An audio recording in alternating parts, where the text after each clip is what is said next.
一旦我国卷入战争中，我们的导弹库存是否真的最多只能支撑2天的时间？俄罗斯专家给出了答案，敬请关注本节目了解详情。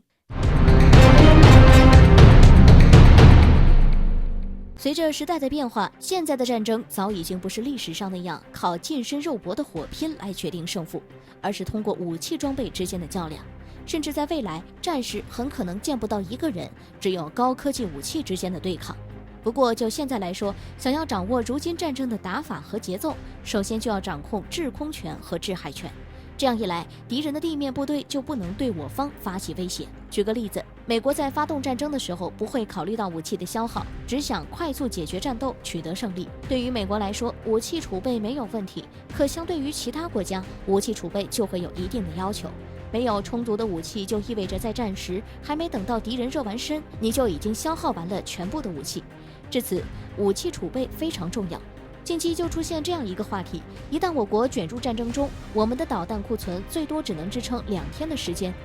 吸取了历史的惨痛教训，我国如今非常注重军事上的发展。尽管我们已经有30多年没有战事了，但事实上中国一直在储备军事武器。在工业体系以及科技实力都逐步完善的前提下，中国的武器储备无论是数量还是威力都是较为强大的。我国火箭军就是一支专门用来进行战略核威慑以及进行战略核反击的部队。在火箭军装备体系中，其中最为耀眼的就是东风导弹家族。目前，我国东风系列弹道导弹早已构建起了完备的打击作战体系。从打击范围上来看，专门负责近距离打击的是东风11，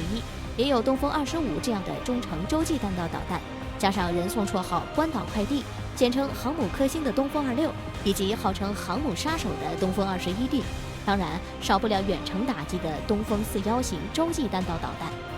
这些导弹的发射阵地非常灵活，可以选择用载机携带进行发射，也可以选择通过核潜艇甚至是其他隐蔽的载具进行机动部署，伺机发射。